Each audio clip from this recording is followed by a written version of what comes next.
कली कलुष से रहित हो जाता है। कलयुग के जो दोष हैं वह भी समाप्त होंगे, मन का जो मल है वह भी दूर होगा, क्योंकि उस सरोवर में स्नान करने से केवल शरीर का मल जाएगा, लेकिन इस राम कथा सरोवर में गोता लगाने से, बोले इसमें गोता लगाने से तो मन का मैल भी भाग जाएगा, मन का मैल छूट जाएगा।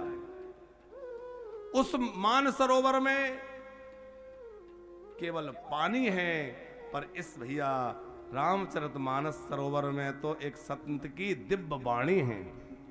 वहां हंस जाते हैं और यहाँ परम हंस जाते हैं।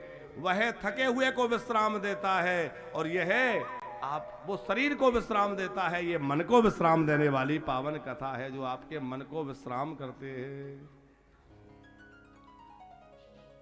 राम कथा के रामचरितमानस का, अच्छा जितने भी ग्रंथ लिखे गए राम जी के संदर्भ में, सबका नाम प्राय रामायण रखा गया, पर गोस्वामी जी ने रामायण नाम न रख करके रामचरितमानस यही नाम, इसका नाम बोले रामचरितमानस। क्यों? बोले ये मानस है, चलता फिरता सरोवर है, इसमें गोता लगाने से बगुले हंस बन जाते हैं और इसमें गोता लगाने से कौआ जो है वो कोयल बन जाता है, कौआ कोयल बन जाता है। काक होय पिक बकही मराला, कौआ जो है वो कोयल बन जाएंगे और बगुले हंस बन जाएंगे। अच्छा, कौए में और कोयल में क्या अंतर है? रूप रंग आकार लगभग एक जैसा है, पर मूल भेद है उनकी वाणी का। कौआ बोलता है तो लोग पत्थर मारते हैं, कोयल बोलती है तो लोग बड़ा प्रसन्न होते हैं। तो बोले जिनकी वाणी कठोर है, कर्कश है, उनकी वाणी भी इस राम कथा सरोवर में, संत कथा में सरोवर में डूबने से मीठी हो जाती है, साफ मधुर हो जाती है। मधुर वचन जब बोले वो कागा, काग वसुंधरा जी रामायण गाते हैं तो उनकी वाणी मधुर हो चुकी है। अच्छा, आनंद की बात देखिए, हमारे दो प्रमुख ग्रंथ, एक रामचरितमानस और एक भागवत। बोले भागवत को गाने वाले भी एक पक्षी तोता, सुक तोते हैं, और रामचरितमानस को गाने वाले कौन? बोले काग भुसुंडी, वो भी कौवे के रूप में रहते हैं, दोनों पक्षी के रूप में रहते हैं। पर भैया पक्षी भी जिस कथा को गाते हैं उसको हम लोग ना गाएं, हम लोग ना सुने तो अब आगे ही कहलाएंगे। है? हंस और बगुले में क्या भेद है? बोले हंस और बगुला देखने में एक जैसे है, पर बगुला जो है वो कपट रूप कहा जाता है और हंस विवेक प्रधान होता है। बोले जो इस कथा गोत में, इस सरोवर में गोता लगाएगा उसका चित्त निर्मल हो जाएगा और वो हंस की तरह विवेकवान हो जाएगा, वो हंस बन जाएगा। जीवन में हंस परमहंस बनना है तो राम कथा में गोता लगाइए, भगवान की कथा का आनंद लीजिए। ये अद्भुत चरित्र राम जी के हैं। रामायण की रचना किसने की?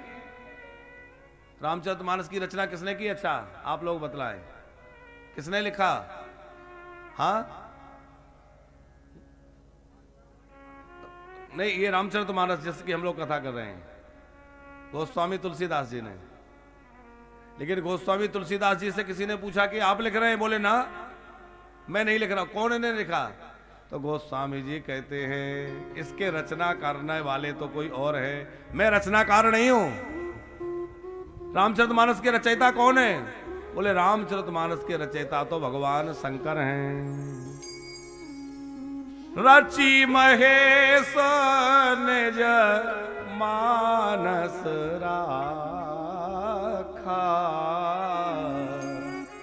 और पाए सो समय सेवासन आसा।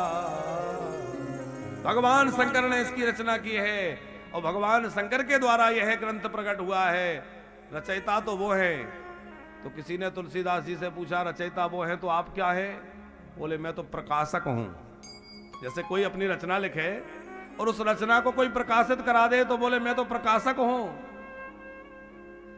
अवधपुरी है चरित प्रकाश, अवधपुरी है चरित प्रकाश।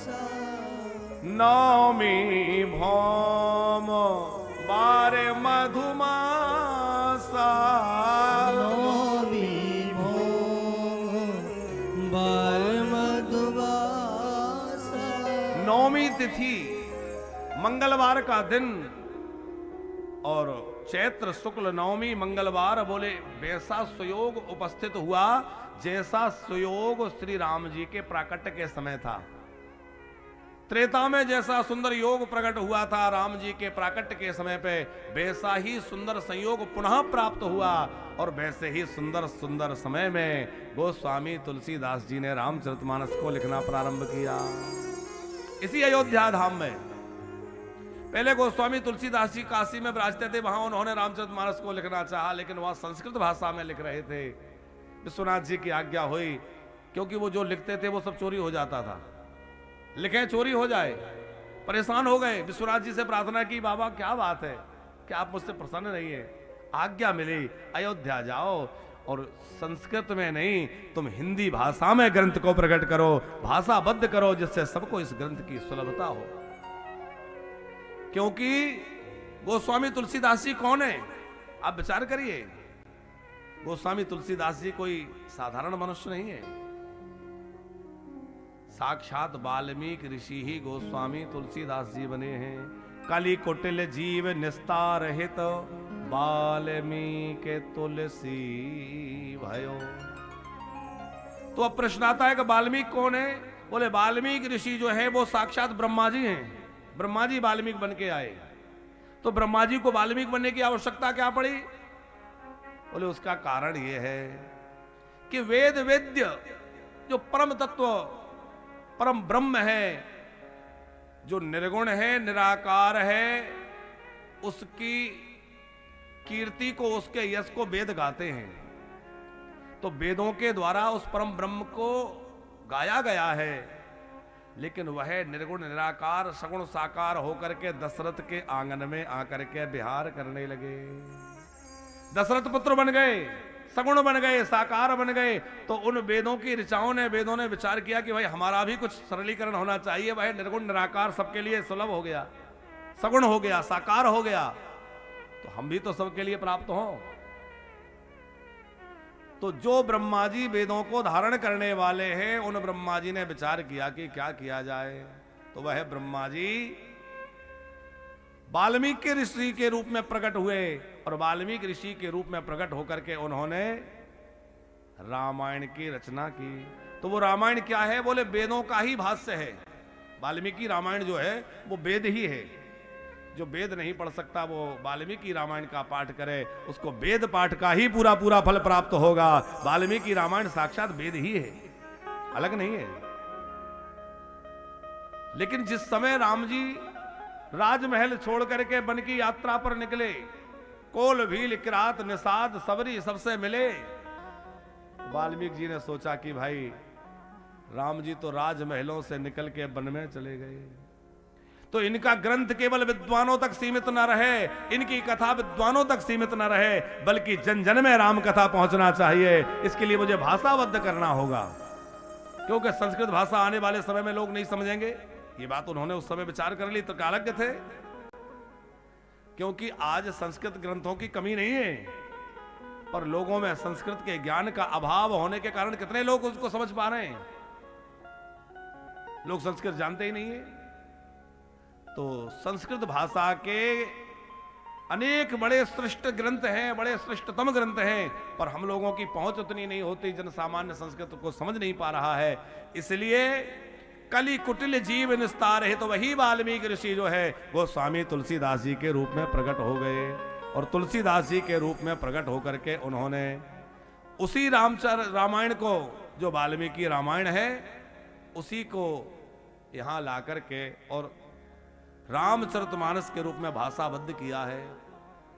लेकिन गोस्वामी जी ने एक बात स्वीकार की है कि ऐसा नहीं कि मैं केवल वही लिख रहा हूं जो वहां लिखा है। तो नाना पुराण निगमागम, मैं नाना पुराणों के द्वारा इसमें उद्धरण देते हुए नाना पुराणों की कथा इसमें सम्मिलित कर रहा हूं।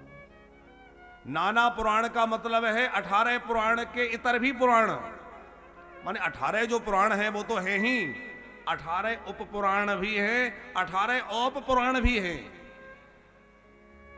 तो पुराण, उपपुराण, औप पुराण सबको लाकर मैंने यहां निबद्ध कर दिया है। इसलिए वो कह रहे हैं नाना पुराण, निगम आगम, निगम माने वेद और शास्त्र सबको लाकर रखा। और उसके अलावा क्वचिदन तो अपी, बोले उसके अलावा भी मैंने कई चीजें लाके रखी। बोले वो कहां से लाए? ना जो वेदों में है, ना शास्त्र में है, ना पुराणों में है, ना उपपुराण में, वो कहां से लाए? बोले वो है संत मत, साधु मत। क्योंकि साधु पुरुष, संत पुरुष भी वही बोलते हैं जो वो अनुभव करते हैं, और वो बात गलत नहीं हो सकती। महर्षि वाल्मीकि ने अपने अपने रामायण को लिखा, तो रामायण को लिखने में महर्षि वाल्मीकि ने लिखा कि जिस समय प्रभु श्री राम खर नाम के दैत्य से युद्ध कर रहे थे, तो युद्ध करते करते इतना समीप में पहुंच गए, युद्ध करते करते राम जी जो है 3 पग पीछे हटे। क्या लिखा? युद्ध करते करते राम जी 3 पैर पीछे हट गए, और रामायण को लिख लिया, ला करके हनुमान जी को दिखाया। हनुमान जी रामायण के पाठ करने लगे, और जैसे ही इस श्लोक पर पहुंचे, हनुमान जी बोले ये संभव नहीं है, ये तुमने गलत लिख दिया। अरे राम जी का जो पैर आगे चला जाता है वो कभी पीछे नहीं जाता। राम का पैर एक बार आगे बढ़ गया, पीछे नहीं हट सकता। और तुम कह रहे हो 3 पैर पीछे हटे, ये कैसे हो सकता है? वाल्मीकि ऋषि बोले कि देखो मैंने जो लिख दिया मैं हटाने वाला नहीं हूं, क्योंकि मैंने कोई अपने मन से नहीं लिख दिया। जो मैंने ध्यान में, समाधि में देखा मैंने वही लिखा है, जो मुझे दिखा मैंने वो लिखा, अपने मन से नहीं लिखा। दोनों राम जी के पास गए, भगवान ये इन्होंने रामायण लिखी है, इसमें ये श्लोक मुझे ठीक नहीं लग रहा। हनुमान जी ने कहा, राम जी ने देखा और राम जी ने कहा बिल्कुल ठीक लिखा है, मैं 3 पैर पीछे हटा था। हनुमान जी बोले कैसे हटे, वो क्यों हटे होंगे आप? बोले असल में क्या हुआ कि युद्ध करते करते मैं खर के इतने नजदीक पहुंच गया कि धनुष पर प्रत्यंचा चढ़ाने के लिए स्थान ही नहीं रहा। धनुष को खींचने के लिए स्थान चाहिए, तो धनुष पर प्रत्यंचा चढ़ाने का स्थान नहीं रहा, इसलिए मैं 2 पैर 3 पैर पीछे हट गया ताकि धनुष को खींच सकूं। इसलिए लेकिन धन्य है महर्षि वाल्मीकि कि उन्होंने मेरे युद्ध भूमि में पीछे हटते हुए कदमों को देख लिया और यहां निबद्ध कर दिया। तो ये साधु मत है जो क्वचिदन्य तो अपी, कुछ अन्य स्थानों से लाकर भी गोस्वामी जी ने रखा है। जैसे पुष्प वाटिका का प्रसंग जो रामचरितमानस में है, वाल्मीकि आदि रामायणों में नहीं मिलता। इसी तरह अनेक प्रसंग गोस्वामी जी ने ऐसे लाकर प्रकट किए, पर इसका मतलब यह नहीं है कि वो कपोल कल्पित हैं, नहीं, गोस्वामी जी ने उनको प्रत्यक्ष देखा है, अनुभव किया है। एक नाथ जी ने एक रामायण लिखी है, और एक नाथ जी ने जो रामायण लिखी वो अद्भुत रामायण है। कभी समय मिले तो आप उसका पाठ करिए, पढ़िए।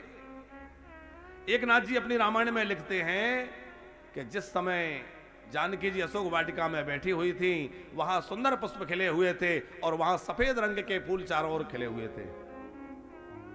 एक नाथ जी की रामायण को भी हनुमान जी ने पढ़ा और बोले एक नाथ जी आपसे गड़बड़ हो गई, क्योंकि मैं गया था लंका में और अशोक वाटिका में गया था, आप तो नहीं गए? बोले नहीं, मैं गया था। हनुमान जी बोले मैंने देखा वहां जितने फूल खिले थे वो लाल रंग के थे और तुम सफेद लिख रहे हो, ये गड़बड़ हो गई। संत एकनाथ बोले नहीं नहीं, वो मुझे जो दिखा मैंने वही लिखा है। जानकी मैया से पूछ लो, क्योंकि वो वहां बैठी थी, तो उनसे ज्यादा अच्छा किसको पता होगा।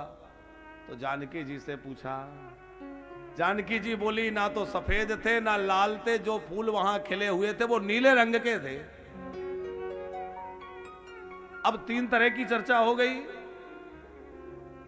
तो तीनों प्रभु राम के पास पहुंचे। प्रभु आप इसका निर्णय करिए ना कि वहां कैसे फूल खिले हुए थे। राम जी बोले कि एक नाथ ने जो लिखा है वो बिल्कुल ठीक लिखा है, वहां सफेद रंग के फूल ही खिले हुए थे।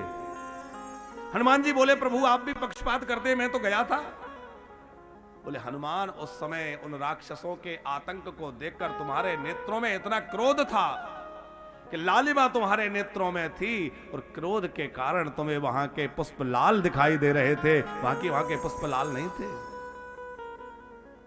जानकी जी के नेत्रों में तो सदा मैं रहता हूं। नाम पाहेरो दिवस निसी, ध्यान तुम्हारो कपाट, लो लोचन जंत्रित राम ही प्राण जाहे यही बात। प्राण कैसे निकले? तो जानकी के नेत्रों में निरंतर रघुनाथ जी विराजमान है, इसलिए रघुनाथ जी कैसे हैं? नील सरोरहो नीलमणि, नीलमणि है प्रभु, इसलिए उनको सब कुछ नीला नीला दिखाई दे रहा था। तो ये साधु मत है। एक नाथ जी कहते हैं मैंने जो देखा मैंने वही लिखा, अपने मन से नहीं लिखा। तो गोस्वामी तुलसीदास जी जो कह रहे हैं नाना पुराण निगमागम सम्मतमिद रामायण क्वचिदन्य तो अपि, मैं कुछ अलग से भी लिख रहा हूं। अलग से कहां से लिख रहे हैं? बोले जो मैंने साधुओं से सुना अथवा अनुभव किया मैं उसको लिख रहा हूं। गोस्वामी तुलसीदास जी ने अद्भुत रामचरितमानस को प्रारंभ किया है। कहां से? इसी अयोध्या धाम में चैत्र महीना शुक्ल पक्ष नवमी तिथि और मंगलवार का दिन।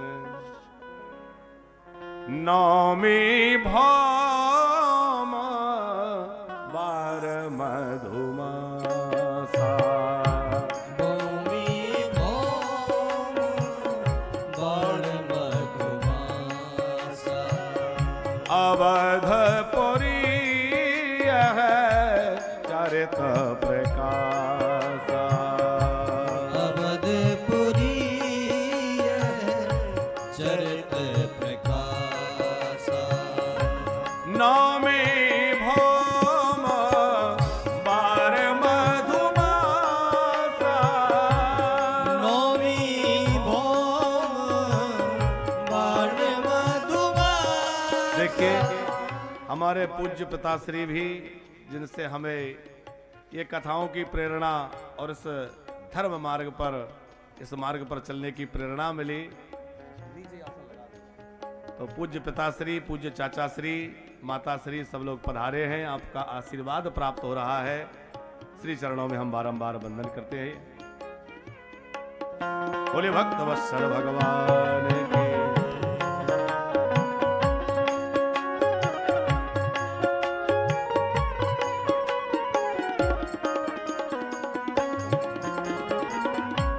नवमी भौम बार मधुमासा, नवमी भौम बार मधुमासा, अवधपुरी है चरित प्रकाशा, अवधपुरी चरित प्रकाशा, अवधपुरी है चरित प्रकाशा, अवधपुरी चरित प्रकाशा। नवमी भौम बार मधुमासा, नवमी भौम बार मधुमासा।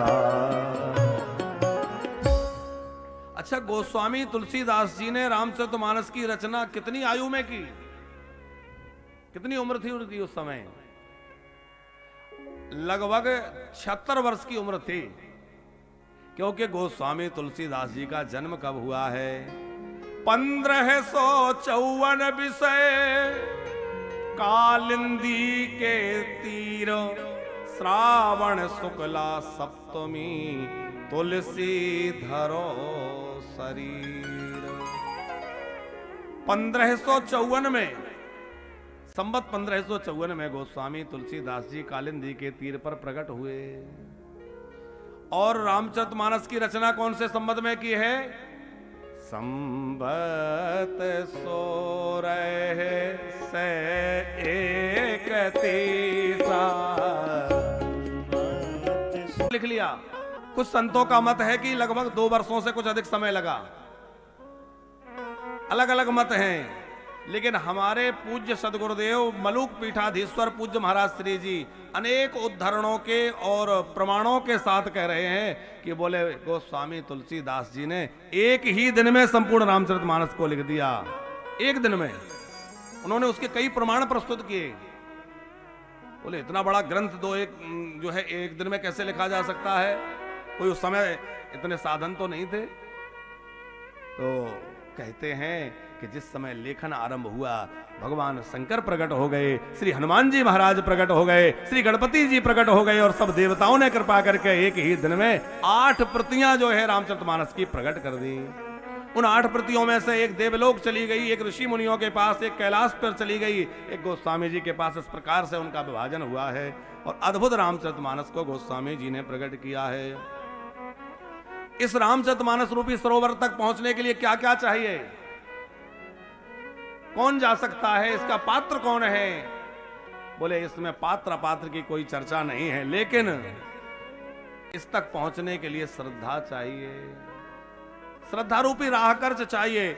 जे श्रद्धा संबल रहे तो, श्रद्धा रूपी संबल हो। दूसरा, साधु पुरुषों में जिनका अनुराग हो, संतों में जिनका मन लगता हो, संत संग हो। जे श्रद्धा संबल रहे तो नहीं संतन कर साथ, और तिनका मानस अगम अति जिनहि न प्रिय रघुनाथ। बोले तीसरा कहे कि श्री रघुनाथ जी के चरणों में प्रीति होना चाहिए। गोस्वामी जी ने अद्भुत रामचरितमानस का आरंभ किया है, और आरंभ करने के समय लोगों के मन में था कि गोस्वामी जी राम शब्द से गोस्वामी जी लिखना आरंभ करेंगे, क्योंकि जब जन्म लिया तो सबसे पहले उन्होंने क्या बोला? जन्म लेते ही बच्चा रोता है, पर तुलसीदास जी जन्म लेते ही रोए नहीं। क्या बोले? राम। इसलिए उनका नाम ही पड़ गया राम बोला। तो लोगों को लगता था कि ये तो निरंतर राम नाम में डूबे रहते हैं, रामचरितमानस का आरंभ राम नाम से करेंगे। पर गोस्वामी जी ने राम नाम से आरंभ नहीं किया, अपने ग्रंथ का आरंभ उन्होंने वर्ण शब्द से किया है। वर्णानाम अर्थ संज्ञानाम रसानाम छंदसामपि। वर्णानाम, सबसे पहला अक्षर रामचरितमानस का क्या है? वर्ण। और समापन में आखिरी शब्द क्या है? ते संसार पतंग घोर किरणै दह्यन्ति नो मानवा। बोले रामचरितमानस का अंतिम शब्द है मानव, और आरंभ का शब्द है वर्ण। इसका मतलब है रामचरितमानस का जो वर्ण है वो क्या है? बोले यदि स्पष्टीकरण नहीं किया तो ब्राह्मण कहेंगे कि भाई वेद पुराण शास्त्रों पे हमारा अधिकार है, तो इस पे भी हमारा अधिकार होगा। क्षत्रिय कहेंगे नहीं नहीं, राम जी तो क्षत्रिय कुल में आए इसलिए हमारा अधिकार ज्यादा है। वैश्य कहेंगे हम लोग व्यवस्था करते हैं, धन खर्च तो हम करते हैं, व्यवस्था हमारा अधिकार है। और चतुर्थ वर्ग कहेंगे राम जी तो हम सबके पास आए, हमारे घरों में कुटियाओं में आए, इसलिए हमारा अधिकार अधिक है।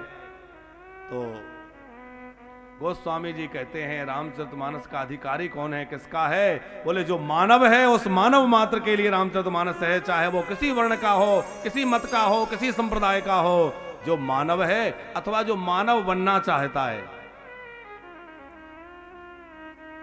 मानव को मानव बनाना सिखाती है राम कथा, मनुष्य को मनुष्य बनाना सिखाती है राम कथा।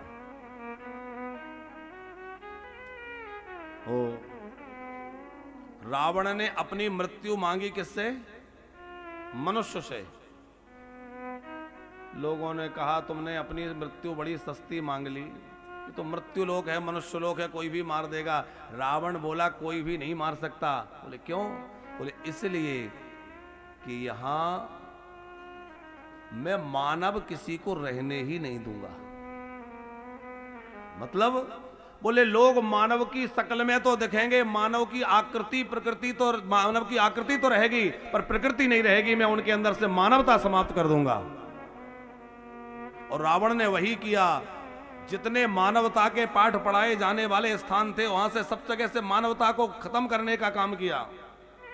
गौशालाएं नष्ट कर दी, वेदशालाएं नष्ट कर दी, गुरुकुल नष्ट कर दिए, और जहां जहां मानवता सिखाई जाती है वो स्थान उसने नष्ट करके मानवता को मिटाना चाहा। और फिर श्री राम महामानव के रूप में प्रकट हुए और महामानव बनकर के प्रभु श्री राम ने मानवता सिखाई है, और उनका यह दिव्य चरित्र हमें मनुष्य बनना सिखाता है कि कैसे मनुष्य को जीना चाहिए, कैसे रहना चाहिए, कैसे चलना चाहिए। धन्य है प्रभु श्री राम और उनका आदर्श। भाई हो तो कैसा हो? बोले भाई हो तो राम जैसा हो। एक भाई वो हैं जिनके कारण महाभारत हुआ। अच्छा, एक सूत्र समझ लीजिए, कहां महाभारत होता है और कहां रामायण होती है। बोले जहां दूसरे का अधिकार छीनने की भावना होगी वहां महाभारत होगा, और जहां अपना अधिकार दूसरे को देने की भावना होगी वहां रामायण होगी। अपने घर में क्या करना है आप समझ लीजिए। अयोध्या जैसा राज सिंहासन, चक्रवर्ती सम्राट का पद, और राम जी कह रहे हैं मेरा भैया भरत राजा बनेगा, मुझे कितना अच्छा लगेगा कि मैं सम्राट का बड़ा भाई हूं। भरत जी कहते हैं ये सारी संपत्ति तो राम जी की है, संपत्ति सब रघुपति की है, मैं कैसे राजा बन सकता हूं? भाई हो तो राम जैसा, पुत्र हो तो राम जैसा। एक बार राम जी ने पूछा नहीं कि मेरा अपराध क्या है जो राज तिलक करते करते वनवास कर दिया। अपने पिता के सत्य की रक्षा के लिए हंसते हंसते राम ने वन का वर्ण कर लिया और राम जी वन में चले गए। पुत्र हो तो राम जैसा, मित्र हो तो राम जैसा।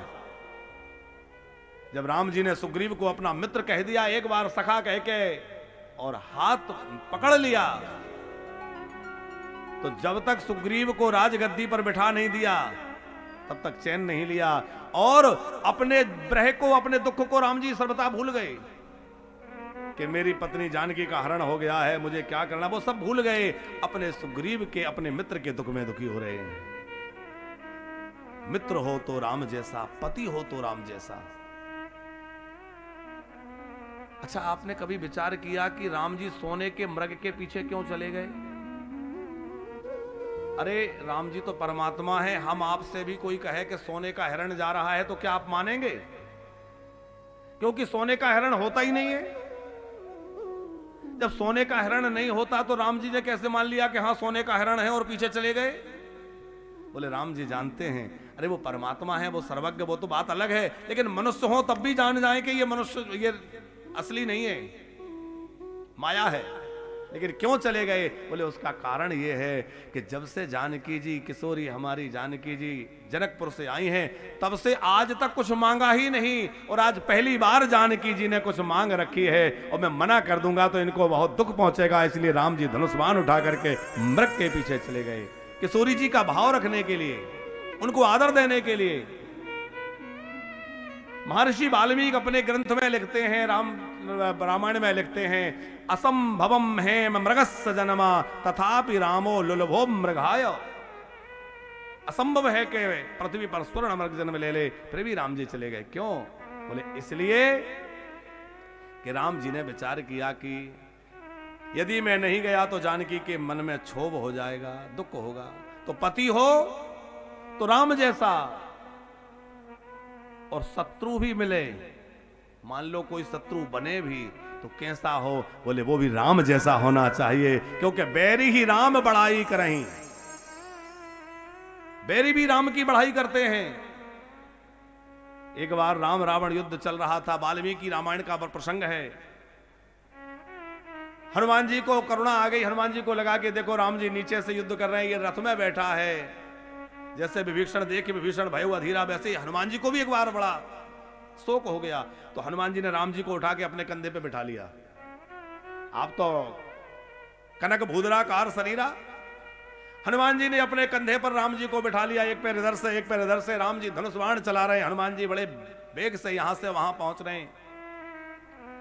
रावण ने तक करके एक बाण हनुमान जी के मस्तक पर मारा, और हनुमान जी के मस्तक में बाण लगा, रक्त की धारा बह चली, और वो राम जी के पैरों पर रक्त गिरा। और राम जी ने देखा कि मेरे प्रिय, मेरे सेवक हनुमान का रक्त बह रहा है।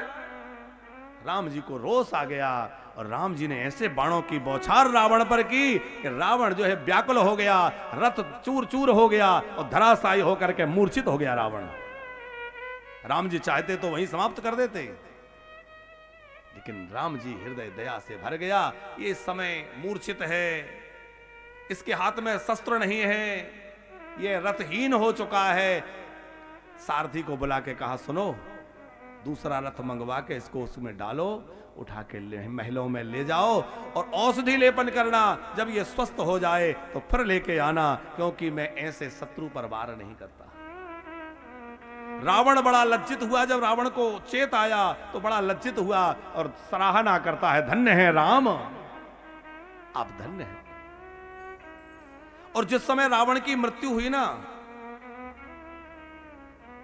तो रावण की मृत्यु के समय मंदोदरी मन में विचार करने लगी कि एक बार जाकर देखूं तो सही वो पुरुष कौन है जिसने मेरे पति को विश्व विजयी रावण को मार डाला। एक बार देखूं तो उस व्यक्ति को। राम जी एक शिला पर बैठे हैं, कुछ गंभीर हैं, कुछ नेत्र मुधे हैं, लेकिन कुछ सोच रहे हैं। पीछे से मंदोदरी आई। मंदोदरी की परछाई सहसा राम जी पर पड़ी। सहसा परछाई पड़ी तो राम जी को लगा कि कोई आया है, कोई महिला है। सहसा राम सहम गए, उठकर खड़े हो गए, प्रणाम किया। आप कौन हैं? बोले, मैं अभागिन, आपके शत्रु दशानन रावण की विधवा पत्नी मंदोदरी। राम जी बोले, देखो, मैंने तुम्हारा सौभाग्य उजाड़ा है। मंदोदरी बोली, मैं कोई शिकायत करने नहीं आई हूं, मुझे कोई तकलीफ नहीं है, क्योंकि उसके कर्म ऐसे थे। पर मैं तो ये देखने आई थी कि आखिर वो पुरुष कौन है, कैसा है, जिसने विश्व विजेता त्रिलोक विजयी रावण को धराशायी कर दिया। ऐसा उसमें क्या है जो मेरे पति में नहीं था, ये देखने आई थी। तो राम जी ने पूछा, फिर आपको क्या दिखा? तो वो मंदोदरी बोली, मुझे मेरा उत्तर मिल गया। क्या उत्तर मिला? बोले, मुझे उत्तर ये मिल गया कि एक मेरा पति, जो मेरे जैसी तमाम पत्नियां होते हुए भी एक वनवासी की पत्नी को धोखे से उठा लाया, एक मेरा पति था। और एक राम है कि जिनके ऊपर किसी नारी की परछाई भी पड़ी तो सहम करके खड़े हो गए। जो किसी नारी की परछाई से भी बचता है वो राम है। और एक बोले मेरा पति है जो दूसरे की नारी को उठा लाया है, जिसमें चरित्र की इतनी प्रधानता हो, वो राम है। आज जीवन में जो लोगों के विकृति आ रही है, चरित्र का नैतिक पतन हो रहा है, समाज का पतन हो रहा है, यदि आज हम रामचरितमानस पढ़ें और घर घर में रामायण पढ़ी जाए तो साहब जीवन सुधर जाएगा। और जीवन की कोई ऐसी समस्या नहीं जिसका समाधान रामचरितमानस में ना हो। एक घटना मुरारी बापू हमें प्रायः सुनाया करते थे। गर्ग साहब मुरारी बापू एक घटना सुनाते। बोले, एक बुजुर्ग रामचरितमानस का गुटका साथ में लेके चलते, कहीं समय मिलता पाठ करते। रेलवे स्टेशन पर बैठे, ट्रेन आने में समय था, रामचरितमानस पाठ करने लगे। किसी नवयुवक ने देख करके हंसी उड़ाई। इनको कोई काम नहीं है, वही ग्रंथ रटे जा रहे हैं, रटे जा रहे हैं। हंसता हुआ चला गया। बुजुर्ग ने कुछ कहा नहीं। थोड़ी देर बाद रेलगाड़ी आई। संयोग से वो बुजुर्ग भी उसी गाड़ी में बैठे, उसी में वो नव दंपत्ति भी बैठने थे, पति पत्नी दोनों। वो युवक तो बैठ गया, उसकी पत्नी छूट गई प्लेटफॉर्म पे। अब वो हड़बड़ाया, मेरी पत्नी, अरे कोई जंजीर खींचो, कोई ट्रेन रुकवाओ, मेरी पत्नी छूट गई। गाड़ी रुकवाई गई, पत्नी को चढ़ाया, और जब वो हाँफते हुए थोड़ा सा ठीक हुआ तो बाबा मुस्कुराए और उन्होंने पूछा, बेटा, यदि तूने रामचरितमानस पढ़ा होता तो आज तेरी पत्नी छूटती नहीं। वो झल्लाकर बोला, इससे रामचरितमानस से क्या लेना देना? बोले, इसलिए कि यदि तूने पढ़ा होता तो उसमें लिखा है कि राम जी नाव में चढ़े तो प्रिय ही चढ़ाए, चढ़े रघुराई। पहले राम जी जानकी जी को चढ़ाते हैं, बाद में राम जी चढ़ते हैं। यदि तूने रामायण पढ़ी होती तो पहले तू अपनी पत्नी को चढ़ाता, फिर खुद चढ़ता। लेकिन खुद पहले चढ़ गया और वो छूट गई, इसका मतलब तूने रामायण नहीं पढ़ी। तो जीवन की कोई ऐसी स्थिति नहीं जो रामायण में जिसका समाधान ना हो। मानव को मानव बनाने के लिए यदि सर्वोत्कृष्ट कोई ग्रंथ है तो वह रामचरितमानस है। भाई से भाई का व्यवहार कैसा हो, पति पत्नी का व्यवहार कैसा हो, मित्र मित्र का व्यवहार कैसा हो, अद्भुत ग्रंथ रामचरितमानस है। गोस्वामी जी अपने मंगलाचरण में वर्ण शब्द से ग्रंथ का आरंभ करते हुए लिख रहे हैं, वर्णानाम अर्थ संघानाम रसानाम छंदसामपि मंगला नाम च कर्तारो वंदे वाणी विनायको।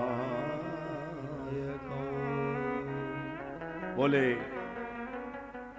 वर्ण और अर्थों का समूह, वर्ण अर्थ और अर्थों का जो समूह है, रसों का समूह, छंदों का समूह, उनको प्रकट करने वाली वाग देवी सरस्वती और विघ्न विनायक गणपति दोनों की वंदना की है।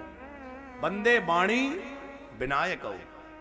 अच्छा, वाणी माने सरस्वती तो है ही, लेकिन महापुरुषों ने, आचार्यों ने यहां वाणी शब्द का अर्थ सरस्वती की बजाय जानकी जी भी लगाया है। बोले जानकी जी का स्मरण। और विनायक माने, बोले विनायक माने गणेश जी तो होते ही हैं, लेकिन विनायक माने यहां राम जी हैं। बोले वो कैसे हैं? बोले विशिष्ट नायक विनायक। और विशिष्ट नायक कौन है? बोले हमारे रघुनायक ही विशिष्ट नायक हैं, इसलिए विनायक माने श्री राम। एक श्लोक में भगवान गौरी शंकर का स्मरण किया है, गुरुदेव का वंदन किया है, श्री सीताराम जी के पुण्यारण्य में विहार करने वाले वाल्मीकि और हनुमान जी का वंदन किया है। सीताराम गुणग्राम पुण्यारण्य विहारिण वंदे विशुद्ध विज्ञान कवीश्वर कपीश्वर।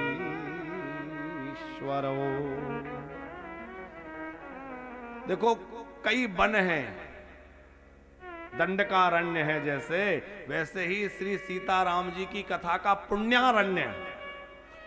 अरण्य माने वन। सीताराम जी के सुंदर सुयस के वन में दो पक्षी, बोले एक श्री हनुमान जी और एक वाल्मीकि जी, दोनों जिसमें विहार करते हैं। अच्छा, वन में आप जा रहे हैं और आप वन में से निकलें तो भटकने का भय रहता है। जंगल का रास्ता है, आपने रास्ता ठीक से नहीं देखा है, हो सकता है रास्ता भटक जाए, तो जंगल में रास्ता भटक जाओ तो फिर रास्ते पे आना बड़ा मुश्किल हो जाता है। लेकिन उस जंगल में, उस वन में रहने वाले कोई कोलभील हो या कोई वनवासी लोग हों जिनको उसका पग पग पता है कहाँ का रास्ता कहाँ से निकला है, और उनका साथ पकड़ लें, उनको साथ में ले लें, तो वो आपको मंजिल तक बड़े आराम से पहुंचा देंगे। बोले श्री सीताराम जी के जो पुण्यारण्य का वन है, पुण्यारण्य है, उसमें दो लोग रहते हैं, निरंतर वास करते हैं। कौन? बोले वंदे विशुद्ध विज्ञानौ कवीश्वर कपीश्वर। एक कवीश्वर हैं माने एक वाल्मीकि जी हैं, और एक हनुमान जी हैं जो निरंतर इसी में वास करते हैं। इनका आश्रय ले लें तो ये इससे हमें पार लगा के रघुनाथ जी को मिला देंगे। वंदे विशुद्ध विज्ञान, ये दोनों विशुद्ध विज्ञानी हैं। और विज्ञानी किसे कहते हैं? आजकल विज्ञानी की परिभाषा बदल गई, लेकिन विज्ञानी का वास्तविक अर्थ क्या है? बोले ज्ञानम शास्त्रोक्त पदार्थानाम परिज्ञान सा ज्ञानी। जिसको पदार्थों का शास्त्रीय ज्ञान हो करके सत असत का भान हो जाए वो ज्ञानी है। लेकिन विज्ञानी कौन है? बोले विज्ञानम तो शास्त्रज्ञ ज्ञाता नाम तथा स्वानुभाव करणम सा विज्ञानी। जो वेद शास्त्रों के द्वारा विवेक प्राप्त करके तथैव स्वानुभाव करणम माने उसकी अनुसार अपने जीवन को ढाल करके और सेवा में लग जाए, वह विज्ञानी है। भैया ज्ञानी हो जाना बड़ी बात नहीं है,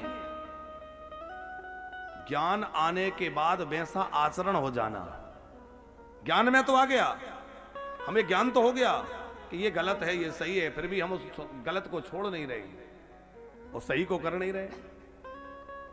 तो विज्ञानी का मतलब है जो समाज के लिए समर्पित होकर परोपकार के कामों में लग करके और सेवा के कार्यों में लग करके और शास्त्र विधि से जीवन जीते हुए और परोपकार में लगा हुआ है वह विज्ञानी है। उसके बाद एक श्लोक में भगवती जानकी की वंदना की है। उद्भव स्थिति संहार कारणिम क्लेश हारणिम सर्वश्रेष्करिम सीता न तो हम राम वल्लभा।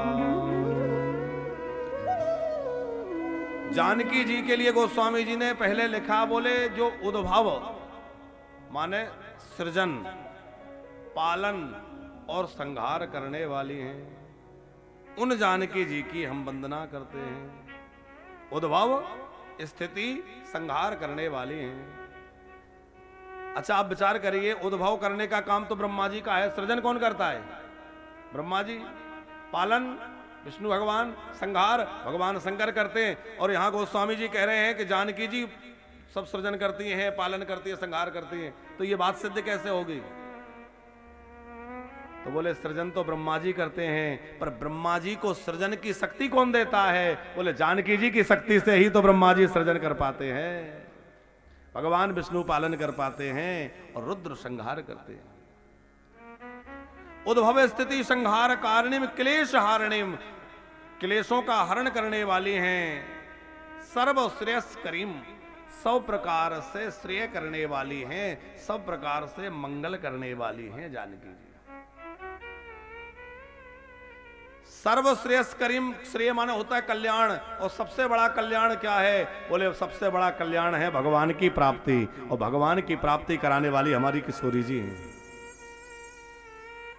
गर्ग साहब, राम जी चित्रकूट में थे, इंद्र का पुत्र जयंत आया और आकर के कौआ का रूप धारण किया और जानकी जी के चोंच में उसने चोंच मार दी। राम जी का बल देखना चाहता था, प्रभाव देखना चाहता था। उस समय जानकी जी बैठी हैं और वह कौआ आया। अच्छा, राम जी का जो मस्तक है वो जानकी जी की गोद में रखा है, राम जी के नेत्र बंद हैं, लेटे हुए हैं। कौए ने चरण में चोंच मारी सो मारी, उनके वक्ष स्थल पे चोंच मार दी जानकी जी के। जयंत, इंद्रपुत्र जयंत है, कौआ बन करके जानकी जी के वक्ष स्थल पे चोंच मार दी। वाल्मीकि ऋषि लिखते हैं वक्ष पे चोंच मारी, रक्त की धारा बही और वो रक्त की बूंदें राम जी के कपोल पर गिरी। राम जी उठे, ये क्या है? रक्त की धारा। राम जी को सहन नहीं हुआ, ये किसने किया? देखा तो पेड़ पर बैठा हुआ जयंत कौआ, एक सीख का बाण उठाया और उसके पीछे छोड़ दिया।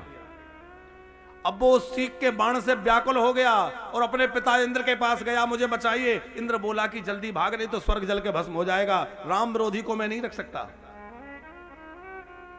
भागते भागते वह शिवजी के पास गया, ब्रह्मा जी के पास गया, किसी ने नहीं उसकी रक्षा की और लौट के आया तो नारद जी को उस पर थोड़ी दया आ गई। बोले राम जी के शरण में चला जा बाबरे, यहां वहां मत भटक, नहीं तो मर जाएगा। और वो आकर के राम जी के चरणों में उल्टा गिरा। पक्षी जब कभी गिरता है तो आप देखिएगा, पक्षी कभी भी गिरेगा तो वो उल्टा गिरेगा, पंख उसके जो पैर हैं ऊपर रहेंगे, उल्टा आके गिरा राम जी के चरणों में। जानकी जी को उसको ऐसे व्याकुल अवस्था में गिरा हुआ देखकर दया आ गई और किशोरी जी ने उसको अपने हाथ से उठाया और राम जी के चरणों में सीधा कर दिया। राम जी से कहा देखो अब इसको मारना मत। राम जी बोले इसको छोड़ूं कैसे, इसने तुम्हारे ऊपर प्रहार किया है। बोले देखो छोटा बच्चा है, अपराध हो गया, आप क्षमा कर दीजिए, आप तो क्षमाशील हैं। राम जी बोले ये छोटा बच्चा नहीं है, इंद्र का पुत्र है, बड़ा अभिमानी है। जानकी जी बोली नहीं नहीं, मुझे तो ये छोटा बच्चा ही लगता है। अरे जैसे छोटे बच्चे को प्रणाम करना भी नहीं आता ना, छोटे बच्चे से कहो महाराज जी को प्रणाम करो, महाराज जी इधर बैठे हैं वो इधर लौट रहे हैं, उसको प्रणाम करना भी नहीं पता। तो इतना अबुद्ध छोटा बालक कोई हो, इस तरह से ये है कि प्रभु कोई भी प्रणाम करे सीधा करता है। आपके ऊपर जो ऊपर पैर करके ये गिरा, तभी मैं समझ गई कि ज्यादा जानता कुछ नहीं, अबुद्ध बच्चा है, पैर इसके ऊपर थे। और प्रभु एक बात बतलाइए, कि माँ का दूध पीते पीते बच्चा उसके आंचल को काट दे, कदाचित दांत लग जाए, तो क्या मां नाराज होती है? राम जी बोले नहीं। तो बोले ये बच्चा है, यदि इसका चोंच लग गई तो कोई बात नहीं है, मैंने इसको क्षमा किया, आप भी इसको क्षमा कर दीजिए, आखिर ये बच्चा ही तो है। ये जानकी जी की करुणा है। राम जी ने कहा कि क्यों क्षमा कर दूं? बोले इसलिए कि ये आपकी शरण में है, शरणागत है, और आपका नियम है कि शरण गए प्रभु ताहि न त्यागा। शरण गए प्रभु ताहि न त्यागा। विश्वद्रोह कृत अघुजेहि लागा। विश्वद्रोह अघुजेहि लागा। एक बार जो आपकी शरण में आ जाता है, आप उसके ऊपर कभी पर क्रोध नहीं करते, वो चाहे जितना बड़ा अपराधी हो, ये आपकी शरण में आया है। राम जी को थोड़ी हंसी लगी और पूछा कि देवी शरणागत कैसे हो गया ये? अरे शरणागत कोई भी होता है तो कोई संत महापुरुष की कृपा से, वो जैसे किसी को शरणागति माने गुरु दीक्षा होती है, कोई संत देते हैं, कोई महापुरुष देते हैं। इसने कौन से गुरु दीक्षा ले ली? तो जानकी जी ने कहा कि नारद जी ने कृपा कर दी। अरे नारद जी ने अपने हाथों इस पर कृपा करके, और नारद जी ने आपके पास भेजा है, तो नारद जैसे गुरु की कृपा से ये आपके पास आया है, इसलिए आप इसको त्याग मत करिए, इसको रख लीजिए। अब राम जी को थोड़ा विनोद लगा, तो कहा देवी जो शरण में आता है तो उसके मस्तक पे ऊर्ध्व पुंड लगाया जाता है, कंठ में तुलसी बांधी जाती है, सब संस्कार होते हैं। ये संस्कार इसके कब हुए? तो जानकी जी बोली कि जब ये गिरा तो चित्रकूट की रज, संतों की चरण रज इसके माथे पर लग गई, तो इसका तिलक वाला संस्कार हो गया।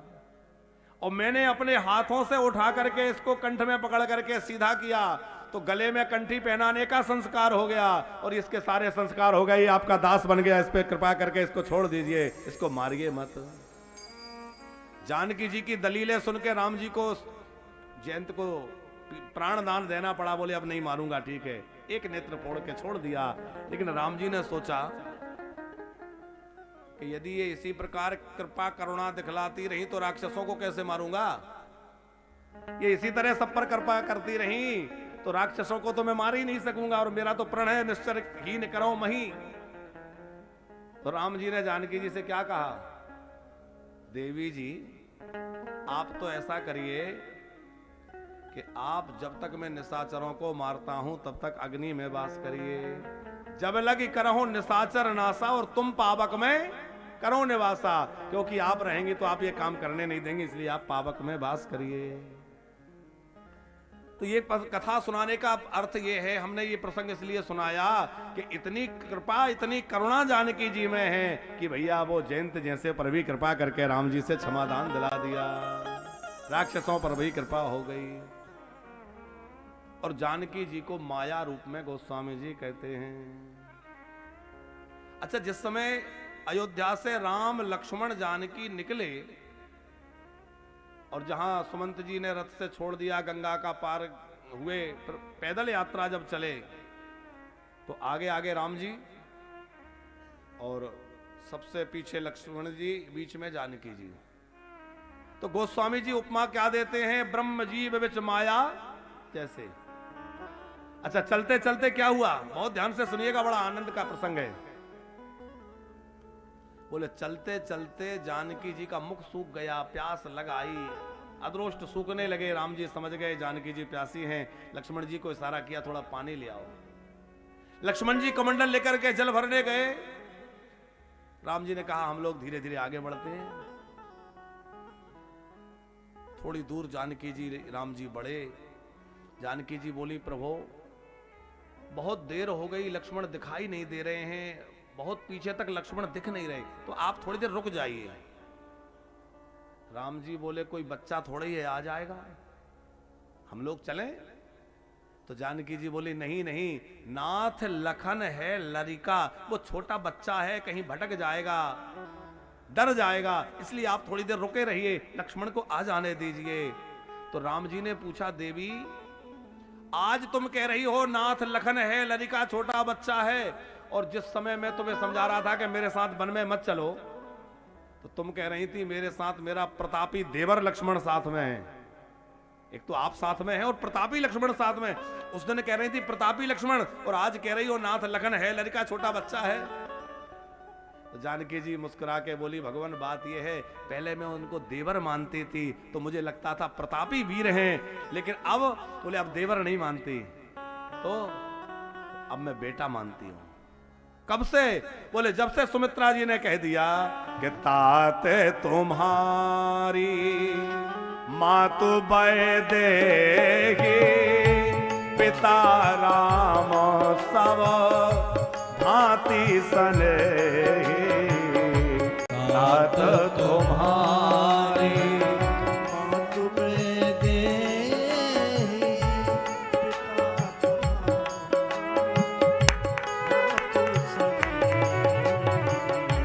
तात तुम्हारी मातु बैदेही, पिता राम सब भांति सनेही, तात तुम्हारी मातु बैदेही, पिता राम सब भांति सनेही। जब से सुमित्रा जी ने कह दिया तात तुम्हारी मां तो बैदेही, तो मां के लिए तो बेटा चाहे जितना बड़ा हो जाए बच्चा ही रहता है। बेटा चाहे जितना बड़ा हो जाए, लेकिन मां के लिए तो वो छोटा ही बच्चा दिखता है। बोले मेरे लिए तो लक्ष्मण छोटा बच्चा ही है। तो राम जी रुक गए। अच्छा, राम जी कौन है? अब इस कथा को दूसरे ढंग से सोचिए। राम जी है ब्रह्म और लक्ष्मण जी हैं जीव। तो जीव पीछे अटक गया और ब्रह्म आगे निकल गया। तो ब्रह्म को रोक के रखा किसने? जानकी ने। बोले ब्रह्म को भी जो जीव के लिए मिलन के लिए रोक दे, वो माया रूप जानकी है। तो जीव और ब्रह्म का मिलन कराने वाली है। बोले यदि जीव अटक गया तो ब्रह्म को स्थिर कर दे और ब्रह्म को कहे कि जीव को अपने साथ ले लीजिए। जीव और ब्रह्म को मिला दे, वह जानकी है। इसलिए गोस्वामी जी कहते हैं सर्वश्रेष्ठ करिम सीताम न तो हम राम वल्लभाम। मैं ऐसी राम वल्लभा किशोरी जी जानकी जी को वंदन करता हूं। हम लोग भी जरा किशोरी जी को प्रणाम करें।